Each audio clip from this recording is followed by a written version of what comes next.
This is Second Ezra chapter 5, verse 40.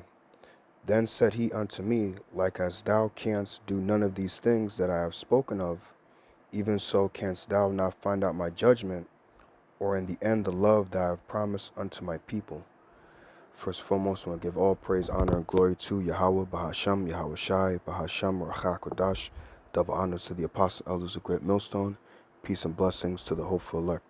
Just wanted to do a video on something that I was meditating on the other day. Because, sometimes when you're just in this flesh and, living in this world, you got to deal with the BS of this world. And sometimes, when you're around certain people and things like that, it can bring you down in the spirit. And, you just get concerned with the things of this world. But we have to remember the love that the Lord has promised for us. Even though we may go through our tribulation, even though we may go through our individual hells, we have to keep our mind focused on the promise that the Lord has for us, that we're going to have a city, that there is a city promised for us, a kingdom for us, to where we aren't going to go through this hell no more, that we're going to be, like the scriptures say, all righteous, by the Lord coming back and putting the laws, statutes, and commandments in our inward parts with that new body. We're not going to have to worry about the BS of this lifetime where we have to go out and work, or worry about, loved ones dying and things like that. We're not going to have to worry about those things no more. Those things are going to be things of the past, because that's what this world brings, pain. Because who is in charge right now? Esau, Edom, which this man is a sword. And what comes with the sword? Pain, death. So, of course, the earth being under this man's vibration, that's all this man's going to bring, is about pain and death, suffering. Like it says in Proverbs 29:2, I believe, when the righteous are in authority, the people rejoice, but when the wicked beareth rule, the people mourn. Well, that's all a sword can do. All a sword was made to do was to destroy. But just wanted to bring out some precepts. Lord's willing, this will be edifying and comforting to the elect. So I'll read this one more time. 2 Ezra chapter 5, verse 40. Then said he unto me, Like as thou canst do none of these things that I have spoken of, even so canst thou not find out my judgment, or in the end the love that I have promised unto my people. Yeah, we can't fathom. We could only, think of, imagine certain things of what the Lord has planned for those that love him, that Lord's willing we endure unto the end, that we get to be the first fruits of the kingdom of heaven.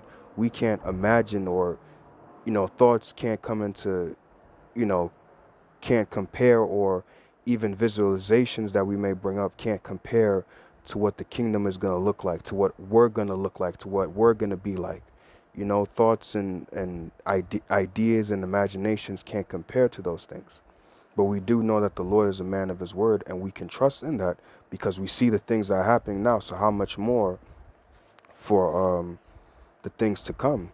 If the Lord said he was going to bring all this great hell upon us for for our sins, for our disobedience, how much more for when he perfects us and we're in obedience?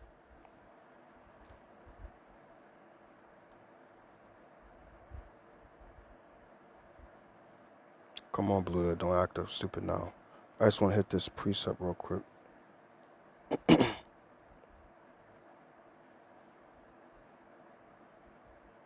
This is Hebrews 12:5. And ye have forgotten the exhortation which speaketh unto you as unto children. My son, despise not thou the chastening of the Lord, nor faint when thou art rebuked of him. For whom the Lord loveth, he chasteneth, and scourgeth every son whom he receiveth. Right? So us receiving this chastening, us going through our afflictions right now, is the Lord showing us that he loves us, that he cares about us. Because he didn't leave us in the dark like 2/3 of our people. He gave us the truth. He gave us the wisdom, knowledge, and understanding. He gave us hope. He gave us a light. Because we were in darkness. We didn't know what the hell we was doing in the world. We were going according to the course of this world. Excuse me. We were without hope. We didn't know what was becoming of us. I remember when I used to work at my old security spot, I used to always tell myself and think to myself, is this the day when I get shot up by a cop? Because, I had those thoughts. I'm a young black man. I know how these cops get. I was weary when cops would pass by me, or if I would pass by cops. 'Cause I know how trigger happy they are. So I was without hope. I didn't have a direction. I didn't know what was what my, what my life was going to be like, until I came into the Lord brought me into the wisdom, knowledge, understanding.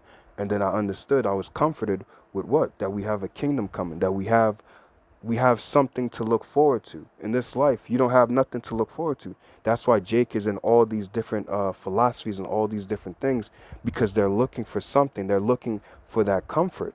I believe, matter of fact, let me get that real quick. I believe that's Romans, right? Romans 11:7. What then hath Israel not obtained that which he seeketh for? But the election hath obtained it, and the rest were blinded. Right. So we, Lord's willing, we are part of that number. We have obtained the wisdom, knowledge, and understanding. We have obtained the comfort, and we have a reason to hope. We have a reason. We understand what's ahead, what's coming. That even when these dark days come ahead, we understand that we're getting closer to the kingdom. But the people of this world, what have they invested into? They've invested into the world. So now they think that this is the world, that this is their kingdom of heaven. This is their, constellation. So when their constellation is going down the drain, what do you think they're going to be like? They're going to lose their minds. But us, we know that this is not our rest. We know that our rest is coming. Our eternal rest is coming.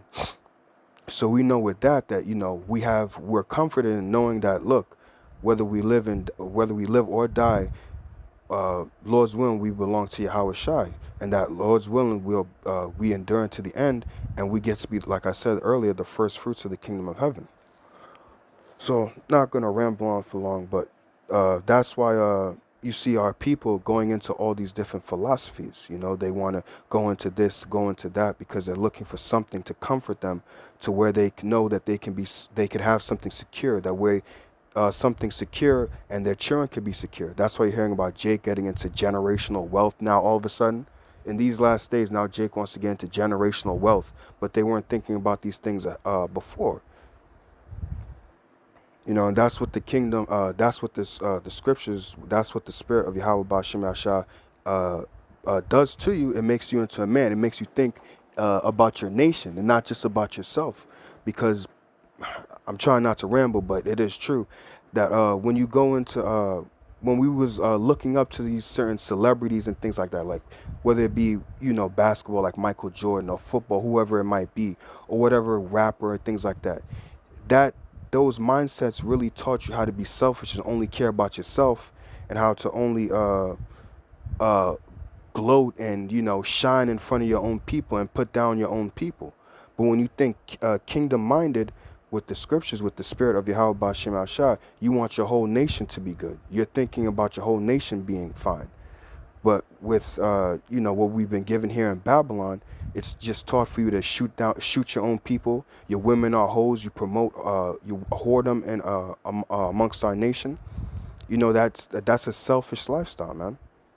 That teaches our people, when they follow these individuals, whether it be the rappers, the celebrities, the basketball players, football, whatever, sports celebrity, it teaches you to have a selfish mindset, to where you just think about yourself and not about your nation. This wisdom, knowledge, understanding is about thinking about your nation, man. And of course, our nation needs to be fixed. And this is not for all nations. This is only for the nation of Israel, beginning with the elect. You other nations have nothing to do with this. You other nations have your constellation, especially Esau, Edom. You have your prize. This is your world. So accept it. Be happy in your world. And when it's our time, we're going to be happy in our world. For eternity, that is. So I just want to hit some precepts going into, what we have to look forward to, that we can't forget about the love that the Lord has promised unto us.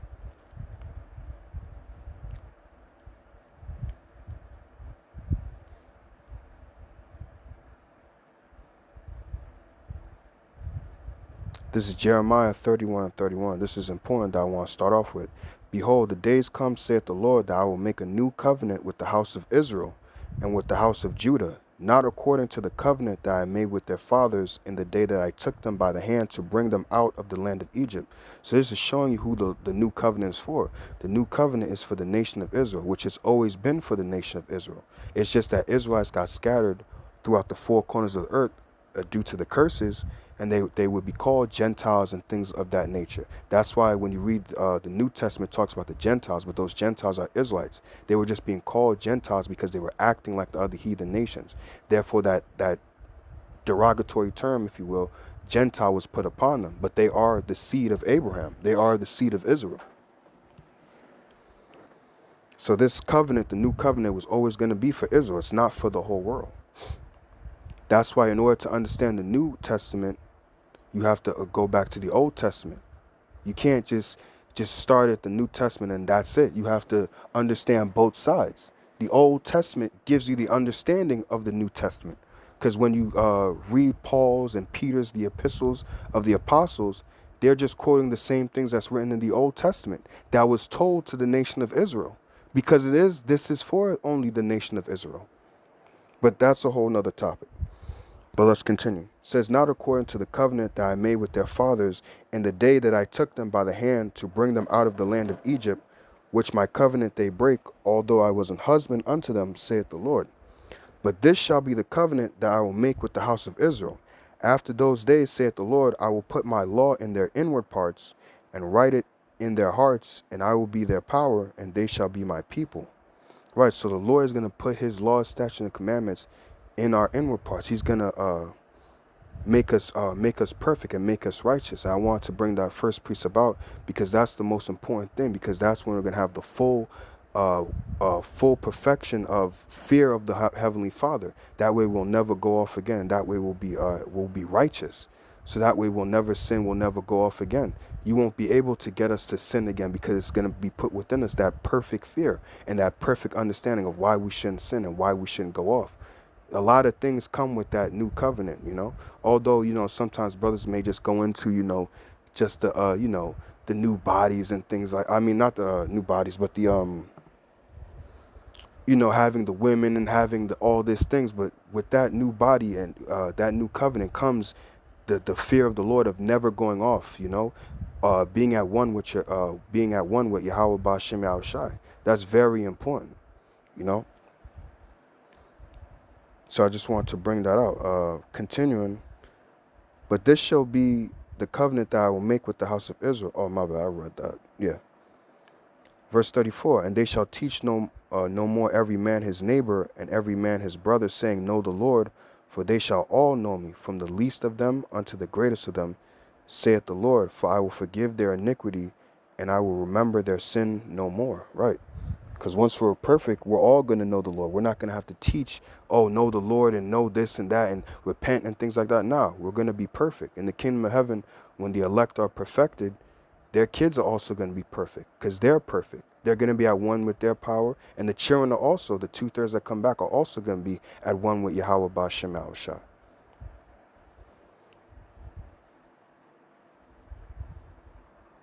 So I want to head to Jeremiah. Is it Jeremiah? Yeah, actually, this precept right here.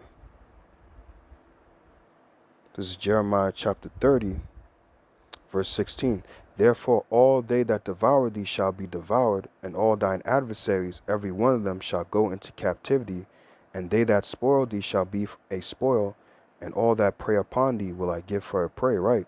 So all these nations that have done evil unto us and pretend like they don't know what it's talking about, and they just want to act all pompous in front of us and act all proud in front of us, they're going to have to pay for the things that they have done. There's going to be payback, and this is the Lord showing us that he loves us, that he's going to execute vengeance upon the heathen. Verse 17, for I will restore health unto thee, and I will heal thee of thy wounds, saith the Lord, because they called thee an outcast, saying, this is Zion, whom no man seeketh after. Right? These other nations only seem to act like they care about us and act like they care about how down our people are, but they only seek to use us and abuse us. They only use us for the entertainment and the things that we could just bring money for them. But they really don't care about, our men killing each other. They don't really care how our women are acting like whores in the streets and things like that. With like one in particular, the elder of my camp, Elder Sha'ala, did a video with Sierra. I seen that video. She was just twerking in the street. And she's a 36-year-old woman, man. And what do you think younger girls are going to see about that? If our people of our nation don't say anything, you think these other nations is especially going to say nothing? No. They're just going to let that be. Because they know that in their mind, they won't admit it, but they know in their heart of hearts, they know that us being like this keeps them in power and keeps us in a low position and keeps us foolish. So long as we stay foolish, so long as this nation stays foolish, it will keep those nations, especially Esau, Edom, on top. Verse 18. Thus saith the Lord, behold, I will bring again the captivity of Jacob's tents, and have mercy on his dwelling places. Now, when it says bring again captivity, it doesn't mean that the Lord's going to put us back into captivity. It's Old English speaking for basically the Lord taking away the captivity. Matter of fact, let me see if I get that just to prove the point on that.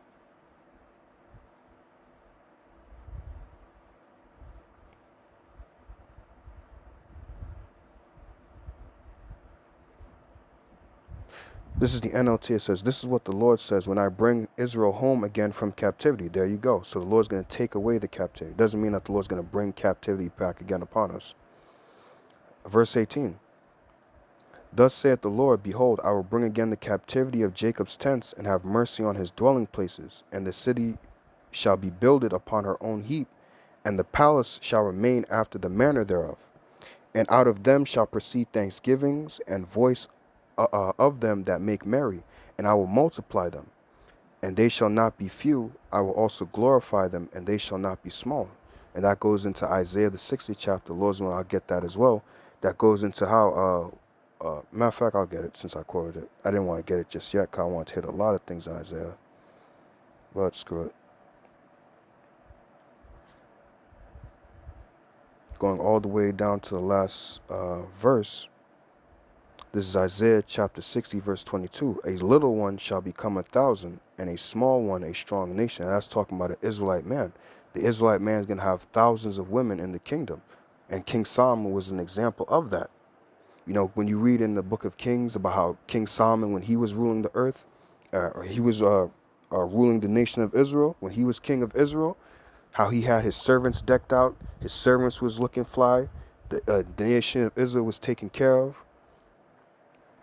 And how he had 1,000 wives, 700 wives, and 300 concubines. Well, in the kingdom, the Israelite man, especially the elect man, is going to far surpass that.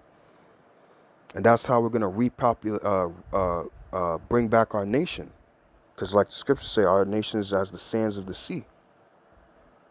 So it says, a little one shall become 1,000, and a small one a strong nation. I, the Lord, will hasten it in its time.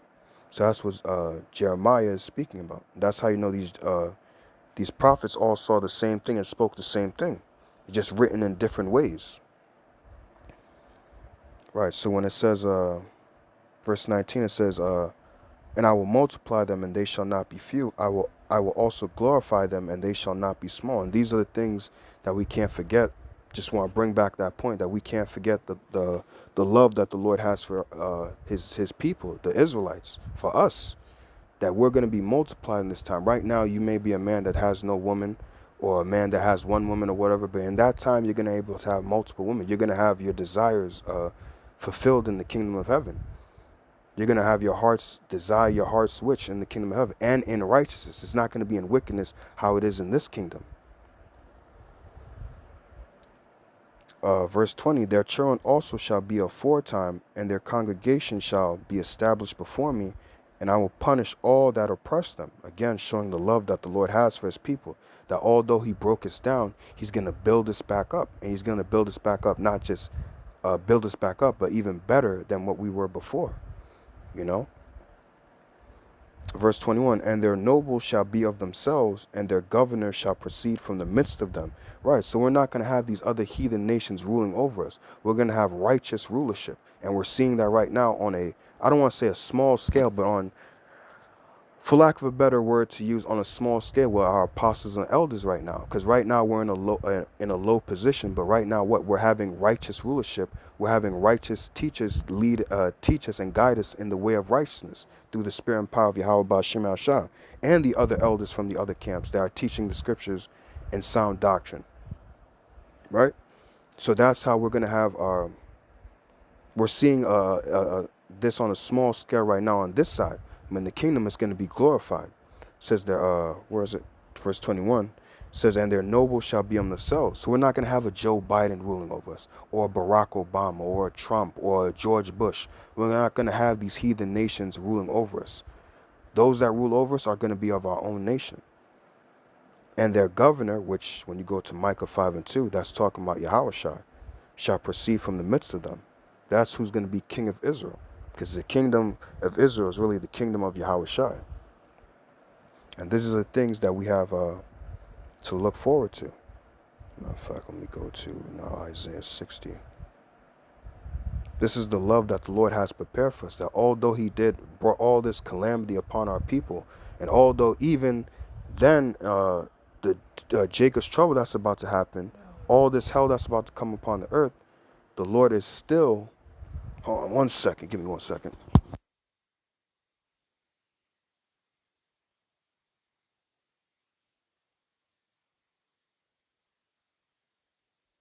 Slakia, had to mute my TV real quick. Slakia, that although the Lord is about to bring all this great hell, that the Lord is still going to have mercy upon his people. Even the 2/3. Even the 2/3, they're not going to be on the level of the elect, but they're still going to have stuff in the kingdom.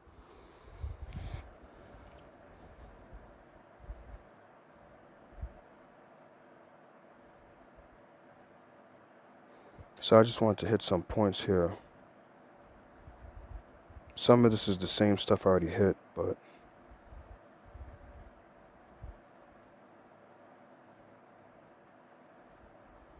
yeah, I'll start here. This is Isaiah 60 and 14. Oh, damn, multiple stuff just hit me. This is Isaiah 60 and 14. The sons also of them that afflicted thee shall come bending unto thee, Slakia. And all they that despise thee shall bow down themselves at the soles of thy feet, and they shall call thee the city of the Lord, the Zion, which in the Hebrew is Tezion, which means monument, the Zion of the Holy One of Israel. So in that day is when we're going to be called the people of the Lord. Yeah, we're being acknowledged as the people of the Lord amongst ourselves, those in the know. But in that day in the kingdom, that's when these other nations are going to say, no, this is the people of the Lord. This is Zion, right? Verse 15, whereas thou hast been forsaken and hated, so that no man went through thee, I will make thee an eternal excellency, a joy of many generations, right? So you see how we're going to have kids, and then our kids are going to have kids, and we're not going to grow old and die because we're going to have those new bodies. We're going to be immortal. Eternal excellency, which was never promised to these other nations. It was only promised to the nation of Israel.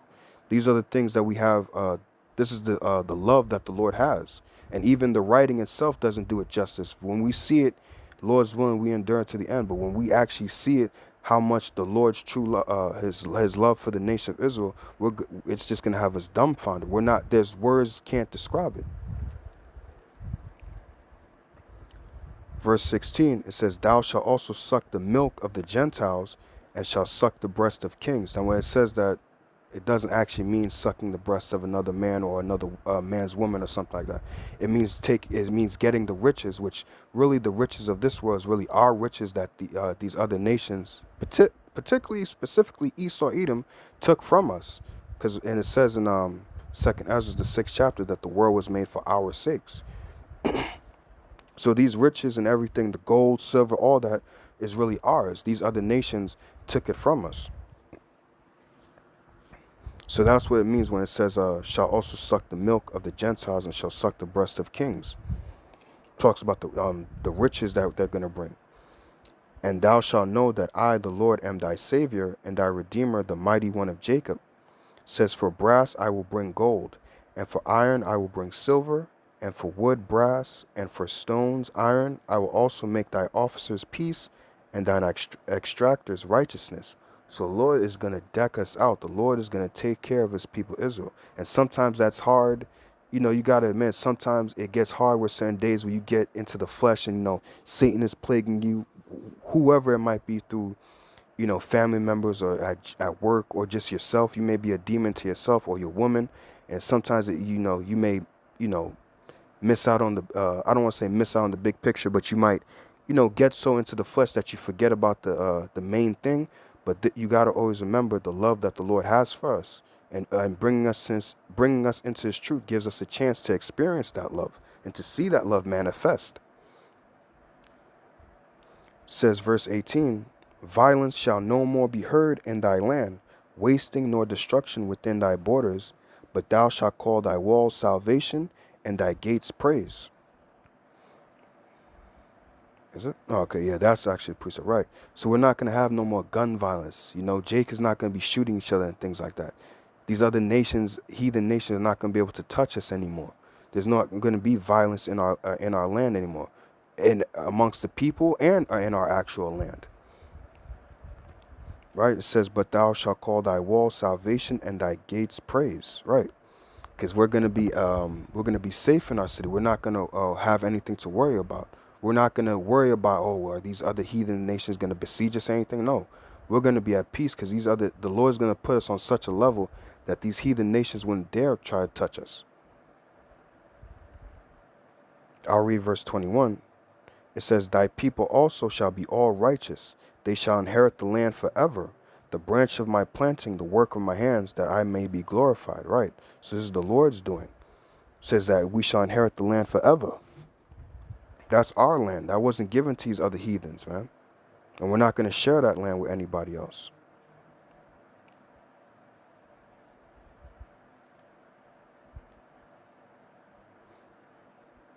One second. Let me see something.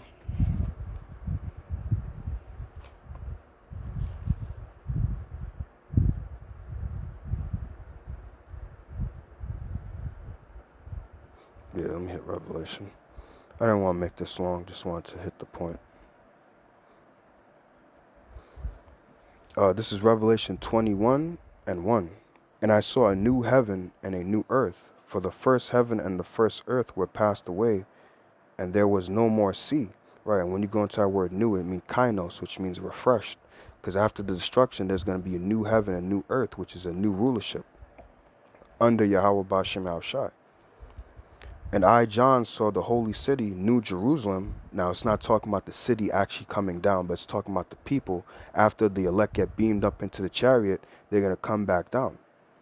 "And I, John, saw the holy city," and John is also a part of that. But John didn't know that he was also seeing himself there as well. But John, the Revelator, is also a part of that. "And I, John, saw the holy city, New Jerusalem," which is the people, "coming down from power out of heaven." Like I said, that's coming down from the chariot after they get beamed up from the destruction. I should say not from destruction, but out of destruction. When they're saved from the destruction, the nuclear missiles that's going to hit America, they're going to get beamed up. And that's how they're going to escape. Lord's when we are part of that number, that's how they're going to escape the destruction. And when it's all said and done, like it says in Isaiah, I believe that's 24 and 20, it says, "Enter thou my people into their chambers till the indignation be overpassed." So after the indignation is overpassed, which is the destruction by the missiles, that's when they're going to come back down in their glorified state in the new bodies. "Prepared as a bride adorned for her husband. And I heard a great voice out of heaven saying, Behold, the tabernacle of the Most High is with men, and he will dwell with them, and they shall be his people, and the Most High himself shall be with them and be their God." Now, this doesn't mean that the Most High is not, let me say this correctly. It doesn't mean that women have nothing to do with the Most High. You just have to understand, for order's sake, it starts with the men, because the men bring the order in the house. The man is the head of the household. Like when you go into Corinthians, it says what? That the head of Yahweh Shai is the Most High, and the head of man is Yahweh Shai, and the head of the woman is the man. So it's not to sit there and say that the Most High doesn't care about you women or anything like that. You just have to understand, for order's sake, this is how the Most High deals. He deals with the men, because the men are the ones that's going to push forth his righteousness upon the earth. He's not going to have women do that, because that's not your role. So if any woman tries to sit there and say, why does it seem so sexist or anything like that? It's not about being sexist. We have to come out of these ways of Babylon. We have to come out of our feelings. The Most High deals with order. He deals with structure. And that's how he has deemed it to be. That the men are going to push forth. His men, the Israelite man, the elect man is going to push forth his righteousness upon the earth. If you have a problem with it, take it up with him. Verse 4, let me read verse 3 again. "And I heard a great voice out of heaven saying, Behold, the tabernacle of the Most High is with men, and he will dwell with them, and they shall be his people, and the Most High himself shall be with them, and be their power. And the Most High shall wipe away all tears from their eyes, and there shall be no more death, neither sorrow, nor crying, neither shall there be any more pain, for the former things are passed away." Right, like I said earlier, what comes with the sword? You know, when you think of a sword, you think of war, man. And that's what Esau Edom is. He is the sword. So that's all this man can bring is sorrow, crying, pain, death. But with Yahweh Shai, the Redeemer, he's gonna bring back. He is gonna come with death, but don't get that twisted. But what? He's gonna redeem us from all these things, man. He's gonna give us that new body to where there's not gonna be no more crime. We're not gonna have to worry about death anymore. We're not gonna have to worry about our loved ones being killed anymore. We're not gonna have to worry about the fear of death. We're not gonna be oppressed anymore. That's what the saints bring, and Yahweh Shai bring the ultimate saint under the Heavenly Father Yahweh. That's what the saints are going to bring to the earth through that rod of iron, of course, but still, that's what we're going to bring upon the earth. There's not going to be this missing children and things like this no more. These things are going to be done away with. These things are going to be passed away because this devil is going to be taken out of power, and we're not going to have to deal with these things no more because this man is pushing his vibration, his wickedness upon the earth, and that's what he brings. But Yahweh Shai is not going to bring that. This is an everlasting kingdom. And as we can see with this man's kingdom, this kingdom is not an everlasting kingdom because he wasn't given the kingdom to rule forever. So therefore, his kingdom is not going to last forever because that's not what was written for him to rule forever. But it was written for the Israelites under Yahweh Shai to rule forever, and that's going to be the everlasting kingdom. And with that is not going to be, and with that kingdom is not going to come death or sorrow or anything like that. It's going to be joy for the Israelites. But even you heathen nations are going to enjoy our rulership as well, because you're going to see how much better it is when we're in rulership and not this freak. And he that sat upon the throne said, Behold, I make all things new. And he said unto me, Write, for these words are true and faithful. I'm going to jump to the 15th verse. Verse 15, and he that talked with me had a golden reed to measure the city and the gates thereof and the wall thereof. And the city lieth foursquare, and the length is as large as the breadth.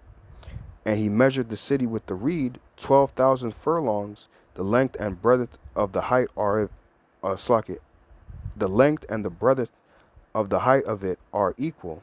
And he measured the wall thereof 144 cubits, according to the measure of a man, that is of the angel. And the building of the wall of it was jasper, and the city was pure gold, like unto clear glass. And that's what we have to look forward to, man. That's the love that the Lord has for his people, that he has promised for his people. Here it is, you're living in your conditions right now, and you got to, hear a whole bunch of arguments between another man, his woman. You probably got, let's just be real, you got to probably live with cockroaches or something like that. You got to live in these garbage infested places. When I leave my building, there's a whole heap of garbage right in front of the building, man. Excuse me. And you got to be smelling all that nastiness. And we're not going to have that in the kingdom, man. We're not going to be dealing with the same things that we're here. It's going to be beauty, man. We're going to be living in beautiful palaces, man. Not this bullshit that you have now. You're cramped up in apartment buildings and things like that. You feel all squished and clamped down upon each other. You can't breathe. You don't feel like you have any space. That's how I feel even right now as I'm saying it in this place. You don't feel, and this is what makes people so angry and irritated. It's just being packed in like sardines, man. You need space. Everybody needs their space to breathe. It's not that we hate each other. It's just the way the Most High made us. We need our space to just, I need my personal space, man. I need my space to breathe and things like that. You can't have that when you have people on top of you like that on a daily basis. It's not even like we got to deal with this like sometimes. No, it's all the time you got to deal with people just living on top of each other like sardines. Having to hear their footsteps, they're stomping mad loud. You got to hear the people upstairs. Right? Pure gold, like unto clear glass. That's how beautiful. So what you're living in right now, you're going to go from this to living in a palace that's probably made of pure gold. And the foundation of the wall of the city was garnished with all manner of precious stones. The foundation of the jasper, well, matter of fact, let me speak on that right now. Like, I'll just use myself as an example. I don't care. Hey, my bathroom gets fucked up sometimes. One time there was a leak and things like that. One time there was a leak in my room. They had to patch this shit. And they did a bullshit ass job. You could still see the fucking, it's a bullshit ass job. I would just say that much. But you're going to go from this to what? You know, the jewels, the stones and things like that. Having a palace full of gold. Like we read in Isaiah earlier, for brass I will bring gold, for iron, silver, if I'm roughly paraphrasing. So continuing in verse 19, it says the foundation of the first foundation was jasper, the second sapphire, the third I'm gonna try to say these words correctly, chelidony, the fourth an emerald, the fifth sardonyx, the sixth sardis, the seventh chrysolite, the eighth beryl, the ninth a topaz, the tenth, oh this is a word, chrysoparis. I'm gonna have to look up these words later. The 11th a jacinth, the 12th amethyst, which is one of my favorites. I'd have to say amethyst, sapphire, and I'd say emerald is probably my favorite stones. But continuing, and the 12 gates were the 12 and the 12 gates were 12 pearls. Every gate was one pearl, and the street of the city was pure gold, as it were transparent glass. Right. So we're going to go from walking on stone to walking on pure glass. Think about the night and day difference of that, from what we have, what you have now, to what we're, Lord's willing, we're going to have in the kingdom. And that's the love that the Lord has for us. That although, yes, we're catching our hell right now that we do deserve, and yeah, it's hard and it gets tough sometimes. But like the scriptures say, for a just man falleth seven times, but he picks himself back up, roughly paraphrasing. That we have to remember the love that the Lord has promised unto us. We have to, you know, keep in mind the bigger picture and things like that, and not get so, you know, down into what we're dealing with now, but remember what's to come. Keep our minds on what's to come for us, because this is not forever. This wasn't, remember, like I said earlier, through the Spirit, this kingdom was not prophesied to last forever, but the kingdom to come was prophesied to last forever, and that's what we have to keep our minds upon. Yeah, let's be responsible. Let's take care of our responsibilities that we have to do now, but remember, our main responsibility is for the kingdom of heaven. So, pray that this video is edifying and uplifting to the elect. I want to give all praise, honor, and glory, as always, to our power, Yahweh, Bahasham, Yahweh Shai, Bahasham, Rachak, Quadash. Double honors to the apostles, elders of Great Millstone. Peace and blessings to the hopeful elect. Shalom.